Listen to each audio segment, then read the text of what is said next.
Imagine um ser que nenhum deus ousa confrontar. Uma entidade que não precisa de armas, porque sua presença desarma reis e titãs com um simples toque de perfume no ar. Afrodite não nasceu para a guerra, mas foi causa de muitas. Não impunha a espada, mas derrubou impérios. Seu nome é sussurrado entre amantes e temido pelos orgulhosos. Seu rosto, belo demais para ser suportado, gerou paixões, tragédias e destruições sem fim. Afrodite, a deusa do amor, mas não o amor brando e inofensivo dos contos modernos. Ela é o amor que arrebata, que tira o fôlego e consome. É o desejo que queima lentamente até virar ruína. É a luxúria que seduz e devora. Nesta jornada, não contaremos apenas a história de uma deusa. Iremos desvendar um dos arquétipos mais poderosos e perigosos da mitologia.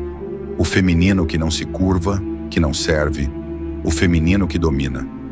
Vamos descobrir como a beleza foi arma, como o prazer foi instrumento de poder, e como a mais encantadora das deusas desafiou o Olimpo com um sorriso nos lábios. Ela não nasceu de ventre, mas de sangue. Foi moldada pela fúria dos titãs e parida pelas ondas do mar. Sua origem é tão brutal quanto sua influência é irresistível. Nenhum deus escapou, nenhum herói resistiu, e talvez nem você consiga. Nascida do sangue e da espuma, a origem proibida de Afrodite. Antes da beleza, houve sangue. Antes do desejo, houve fúria. E foi da violência entre deuses primordiais que nasceu a entidade mais temida e adorada da mitologia grega. O universo ainda era jovem quando Urano, o céu, dominava Gaia, a terra. Ele a cobria todas as noites, gerando filhos que ele mesmo aprisionava no ventre da mãe. Mas Gaia se rebelou, e com a ajuda de seu filho, Cronos, forjou uma arma, uma foice feita da própria matéria do mundo. Cronos não hesitou, esperou seu pai adormecer sobre Gaia, e num golpe preciso, castrou o Senhor dos Céus. O sangue divino de Urano jorrou sobre o mar. As ondas se agitaram, a espuma fervilhou, e ali, entre o sal e a dor, algo impossível aconteceu. Afrodite nasceu, não de amor, não de criação, mas de mutilação, desejo reprimido e vingança ancestral. Ela surgiu nua sobre as águas, como se o próprio mar tivesse moldado à perfeição. Sua presença não era apenas bela, era irresistivelmente perigosa. As ondas se acalmaram, os ventos cessaram, até os deuses silenciaram, pois ali caminhava algo que eles não compreendiam, mas já temiam. Afrodite chegou à ilha de Cítera, depois a Pafos, onde foi recebida pelas horas, deusas do tempo e das estações. Elas a vestiram com tecidos celestiais, adornaram-na com flores imortais e a levaram ao Olimpo. Mas os olhares que a seguiram não eram puros. Zeus, o rei dos deuses, tentou possuí-la. Ares, o deus da guerra, caiu diante dela. Poseidon, mestre dos mares, a desejou profundamente. Segundo uma versão mais aceitável, defendida por Homero, Afrodite seria filha de Zeus e Dione, uma deusa menor. Mas essa versão servia apenas para dar a ela um lugar no panteão olímpico, como se fosse possível conter a essência da própria sedução dentro de regras divinas. Afrodite não pertence a ninguém. Ela não foi criada para obedecer, nem para amar, mas para comandar. Seu olhar não pede, seu toque não sugere, ela exige. E o mundo, homens e deuses, sempre obedeceu. Seu nascimento já nos revela uma chave. Afrodite é a síntese entre prazer e dor, entre criação e destruição. Ela é o lembrete cruel de que o desejo pode construir mundos ou arruiná-los. Ao contrário de Atena, que representa a sabedoria fria, de Ártemis, que reina nos bosques virgens, ou de Hera, símbolo da rainha e da ordem. Afrodite não impõe controle. Ela libera instintos. É caos com perfume de rosas. É guerra com lábios de mel. Nos templos, os mortais a veneravam com danças, oferendas, até prostituição ritual. Mas não era devoção, era submissão ao instinto, à carne, ao que nos torna humanos. E por isso mesmo, frágeis. Afrodite não precisava de tronos. Ela reinava nas vontades. E foi assim que seu mito se expandiu, não pela força, mas pelo fascínio. Nos próximos capítulos, veremos como essa deusa usou sua presença para manipular deuses, humilhar heróis e até interferir em guerras que mudaram o destino do mundo. Porque quando Afrodite quer algo, nem o Olimpo consegue detê-la. A deusa e os deuses, amantes, traições e vinganças. Se os deuses são imortais, o que realmente pode feri-los? E entre todos os seres do Olimpo, Afrodite foi quem mais desejou, e foi desejada.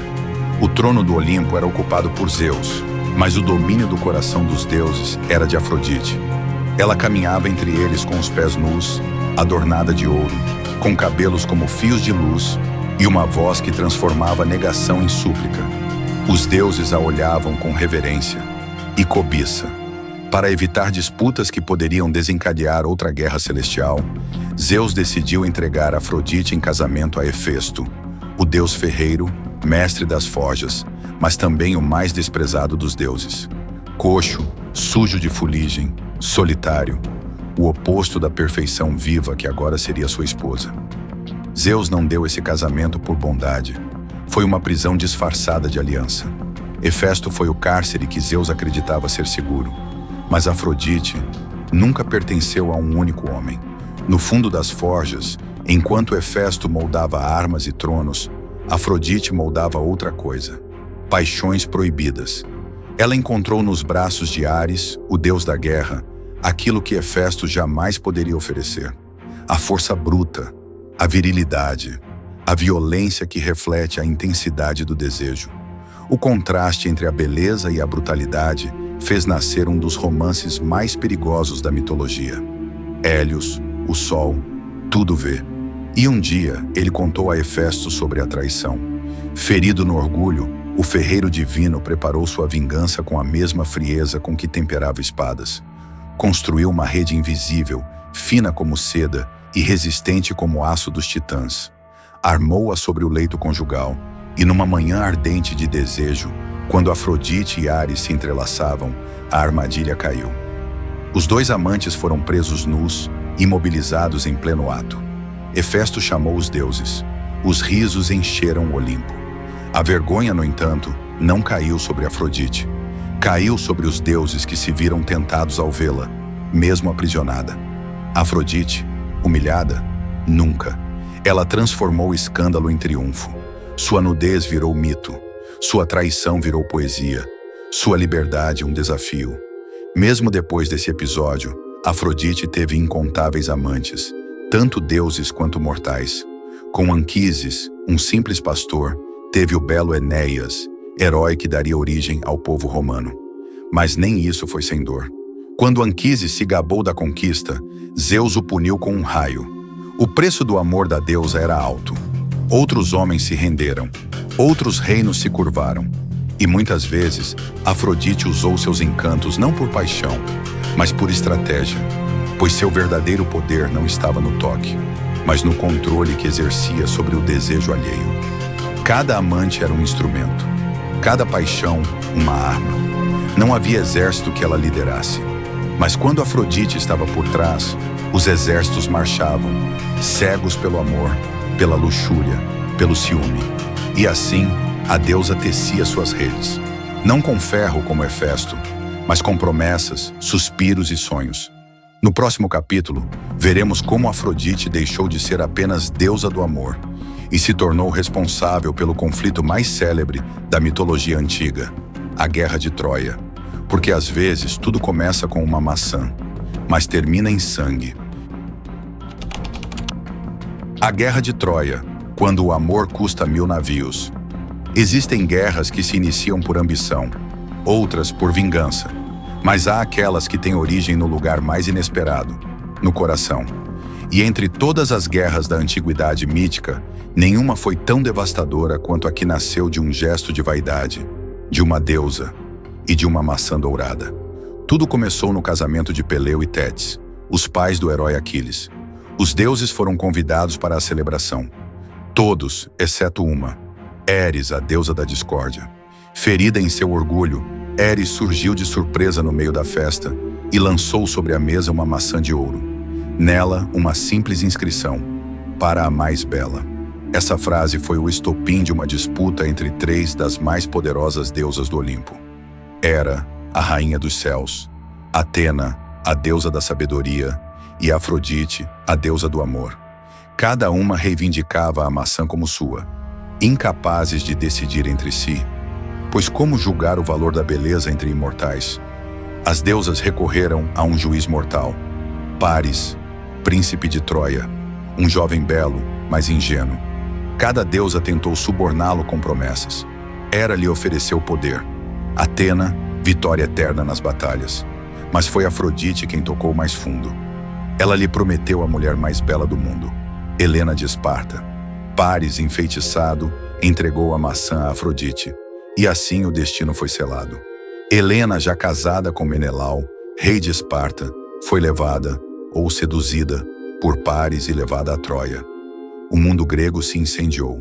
Menelau convocou seu irmão, Agamenon, rei de Micenas, e com ele, os maiores guerreiros da Grécia: Odisseu, Ajax, Nestor e o próprio Aquiles.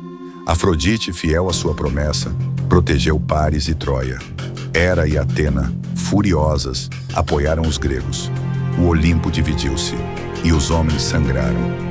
Afrodite não era guerreira, não empunhava lanças, mas estava lá, guiando flechas, protegendo amantes, espalhando paixão e caos. Quando Paris foi ferido, foi Afrodite quem o salvou, envolvendo-o em uma nuvem e o levando para a segurança. Quando Heitor enfrentou Aquiles, foi Afrodite quem tentou suplicar aos céus por seu filho Enéas. Mas os deuses não podem impedir o destino. Mesmo com o coração da deusa presente, Troia caiu, por causa de um amor, por causa de uma escolha. E nesse momento, a beleza revelou sua face mais cruel: a destruição. Helena, a mais bela, não foi apenas um prêmio. Ela foi a chama. Mas Afrodite foi a mão que acendeu o pavio. Reflexão. Disse que a guerra de Troia começou com uma maçã, mas a verdade é que ela começou com o desejo de ser desejada, com a necessidade de ser vista, escolhida, amada acima das outras. Afrodite não causou a guerra por maldade, mas por natureza. E assim o mundo descobriu que a beleza, quando disputada, quando colocada em um pedestal, quando transformada em moeda de troca, pode se tornar a mais perigosa das armas. No próximo capítulo, exploraremos outro lado de Afrodite. Não a sedutora, não a amante, mas a mãe. E como sua descendência moldou não apenas mitos, mas o próprio destino dos impérios antigos. Afrodite como mãe, deuses, heróis e o legado do sangue. No Olimpo, maternidade nem sempre significava ternura. Para Afrodite, porém, ser mãe foi também ser deusa, não só do desejo, mas do destino. Ao contrário de outras deusas gregas, cuja maternidade refletia um arquétipo doméstico ou terreno, a maternidade de Afrodite foi cósmica, trágica e gloriosa. Seus filhos não foram apenas figuras secundárias, mas protagonistas de grandes ciclos mitológicos. Enéas, o filho da deusa e o fundador de impérios. Entre todos os filhos de Afrodite, um se destaca como o mais importante: Enéas, fruto da união entre a deusa e Anquises, um pastor troiano.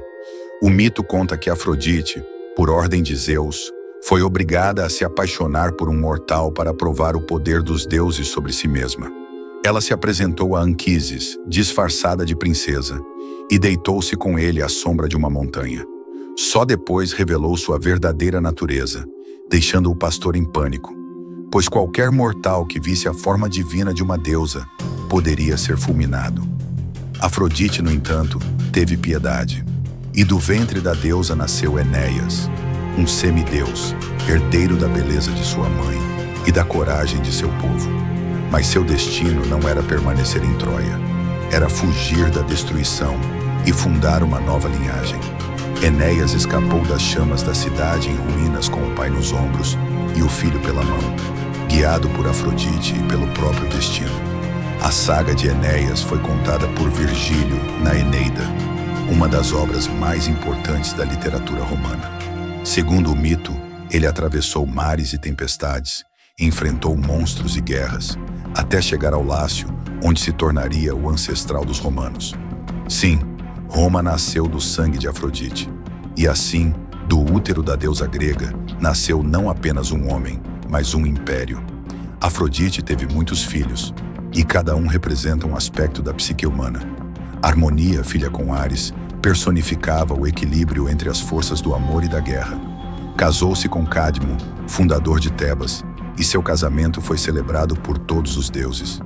Mas a desgraça rondaria seus descendentes, pois o sangue da deusa muitas vezes carregava o peso da paixão desmedida. Príapo, por outro lado, nascido da união com Dionísio ou Hermes, os mitos variam, era o deus da fertilidade e da virilidade, com uma aparência grotesca, marcada por um falo descomunal. Era tanto venerado quanto temido, uma lembrança de que a fertilidade é um dom divino, mas também uma força incontrolável e animalesca. E claro, Eros, o próprio deus do desejo, símbolo alado do amor instintivo e imprevisível. Na tradição mais antiga, Eros é uma força primordial que existia antes dos deuses, mas em mitos posteriores, ele é retratado como filho de Afrodite, o arquétipo do cupido romano. Eros não é apenas um deus travesso, ele representa o impulso do universo por união, por fusão, por paixão.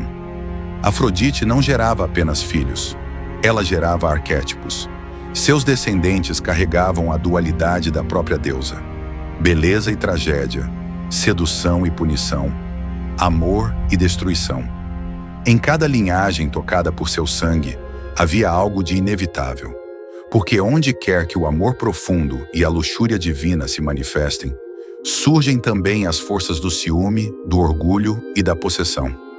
A paixão, no mito, nunca é neutra.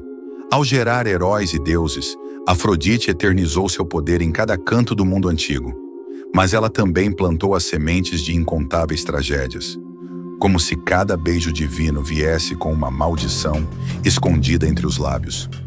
Afrodite, a mãe, é mais do que a origem de vidas. Ela é a fonte dos impulsos que movem civilizações inteiras. O desejo por poder, o anseio por beleza, a fome de eternidade. E se Enéas escapou das cinzas de Troia para fundar Roma, talvez isso nos ensine algo essencial. O amor, mesmo nascido em meio à guerra, tem o poder de criar mundos. No próximo capítulo, mergulharemos na rivalidade eterna de Afrodite com outras deusas, Hera e Atena, e veremos como a disputa entre elas moldou destinos, causou desgraças e dividiu o próprio Olimpo. O triângulo divino, Afrodite, Hera e Atena, rivalidades eternas.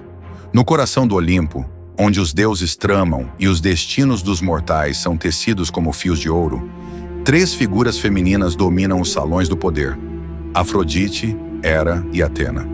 Cada uma representa um aspecto fundamental da existência humana: o desejo, a ordem e a sabedoria. Mas juntas, representam também o conflito eterno entre paixões rivais. Essa disputa entre Afrodite, Hera e Atena não é apenas um conto de deuses briguentos. É um arquétipo profundo que ressoa até hoje. Hera representa o poder institucional, a família, o status, mas também o ciúme e o controle. Atena é a inteligência estratégica, a virtude, a autossuficiência. Mas pode ser fria, rígida e distante. Afrodite é o desejo, o encantamento, a inspiração erótica e estética, porém também volúvel e perigosa. Três forças femininas, todas poderosas, mas raramente em harmonia. E no fundo, talvez o julgamento de pares nunca tenha sido resolvido.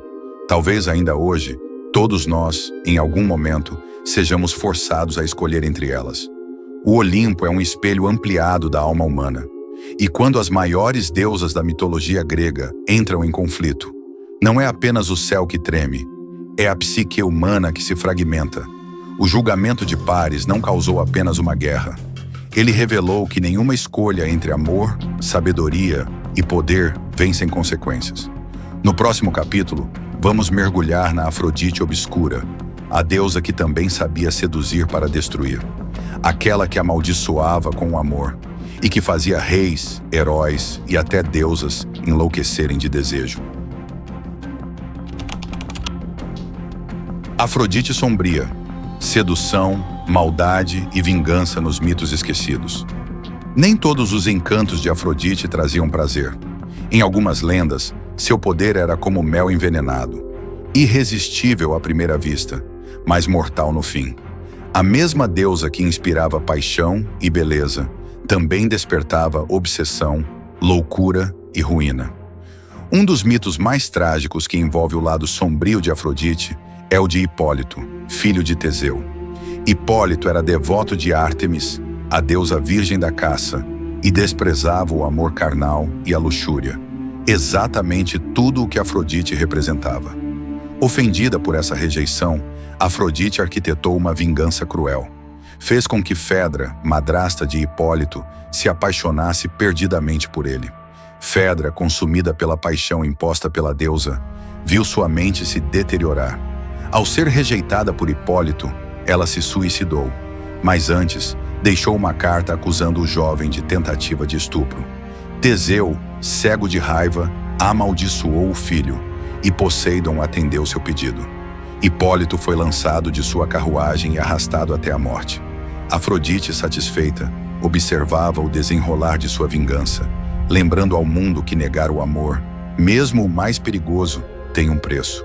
Adonis, símbolo máximo da beleza masculina, também é uma das figuras mais ligadas à paixão intensa e à tragédia. Afrodite se apaixonou perdidamente por ele desde seu nascimento, criando-o em segredo. Quando adulto, ele se tornou seu amante. Mas a história toma um rumo sombrio. Adonis adorava a caça e, apesar dos alertas da deusa, foi ferido mortalmente por um javali. Em algumas versões, enviado por Ares, amante ciumento de Afrodite, ou por Ártemis, como punição. Afrodite correu para salvar Adonis, mas chegou tarde. Suas lágrimas, ao caírem sobre o sangue do amado, deram origem à flor anêmona, símbolo da beleza efêmera e da dor do amor perdido. Esse mito expressa um aspecto profundo da deusa, a incapacidade de deter a mortalidade, mesmo com todo o poder divino. Seu amor era intenso, mas não eterno. Em Chipre, Afrodite foi desonrada por um rei que se gabava de que suas filhas eram mais belas que ela. A deusa, furiosa, lançou uma maldição terrível. Fez com que uma das filhas, Esmirna, ou Mirra, desenvolvesse desejo incestuoso por seu próprio pai. Esmirna, embriagada por desejo imposto, deitou-se com o pai sem que ele soubesse sua identidade. Quando descoberto, ele tentou matá-la. Esmirna fugiu e foi transformada em uma árvore, da qual nasceu Adonis. Esse mito mostra o lado mais obscuro de Afrodite, onde o desejo deixa de ser prazer e se transforma em maldição. Seu poder de sedução podia unir amantes, ou destruir famílias inteiras. As mulheres da ilha de Lemnos negligenciaram o culto a Afrodite. A deusa, enfurecida, fez com que seus corpos emanassem um odor insuportável, levando seus maridos a abandoná-las por escravas trácias. A resposta das mulheres foi sangrenta. Em uma noite de vingança, mataram todos os homens da ilha. Afrodite, mais uma vez, demonstrava seu lado punitivo. A beleza negligenciada se torna feiura maldita, e o abandono de seu culto podia ser fatal. Em algumas vertentes do culto à deusa, especialmente nas tradições orientais, de onde seu mito se originou, Afrodite, como Astarte ou Ishtar, era também uma deusa da guerra, da prostituição sagrada e da noite. Nessa forma mais primitiva e poderosa, ela era tanto a que acolhia o amante, quanto a que o matava depois do prazer. Era a senhora da fertilidade, mas também da morte ritual. Essa dualidade sobreviveu nas representações posteriores, mas foi suavizada pelos gregos clássicos. Ainda assim, o eco de seu poder sombrio pode ser ouvido nos sussurros dos mitos esquecidos. Afrodite não é apenas a deusa da beleza encantadora. Ela é o furacão emocional que atravessa o coração dos mortais. Seus beijos podem curar ou envenenar. Suas bênçãos trazem êxtase ou destruição.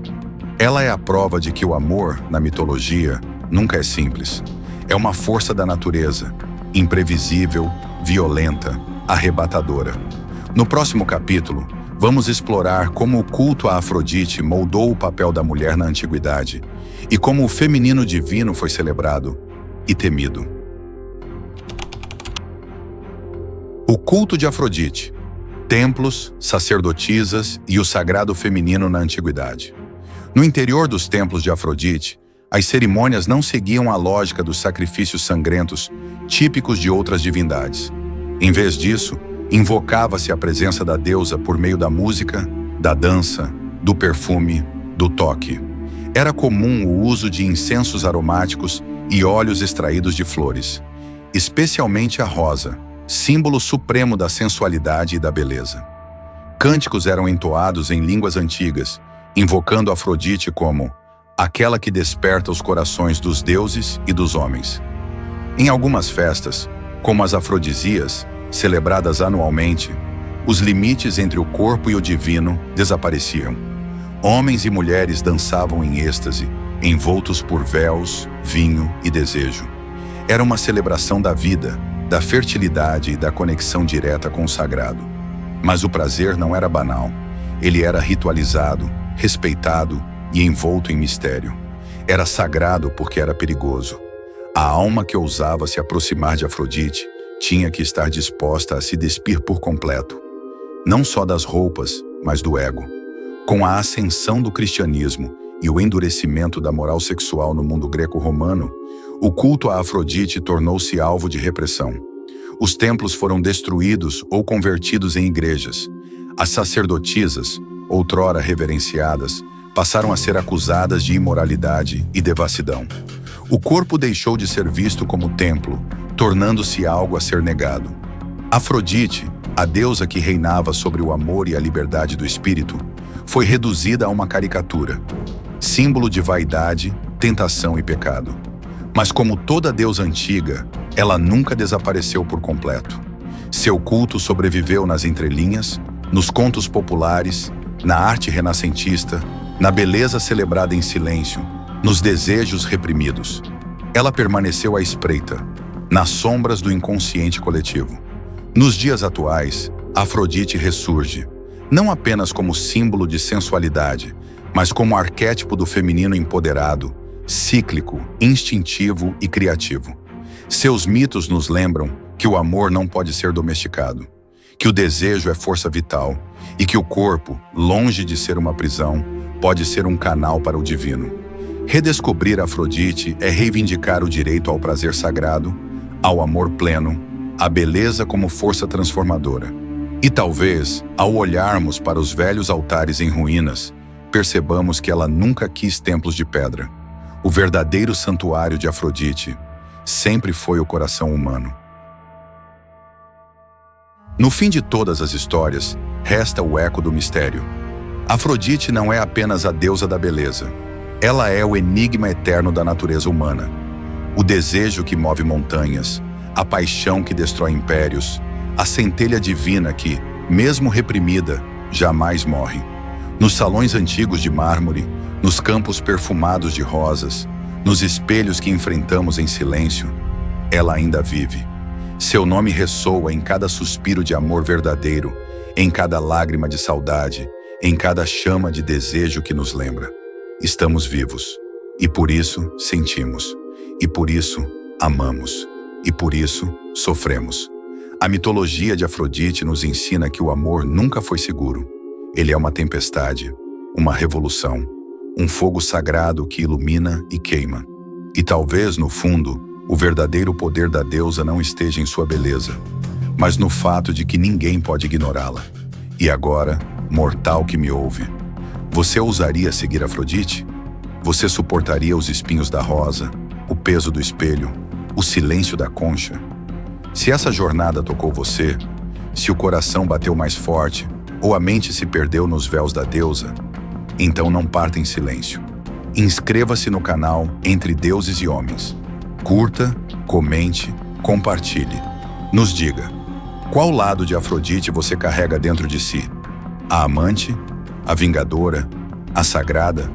Nos encontramos no próximo mito, porque entre os deuses e os homens ainda há muito por revelar.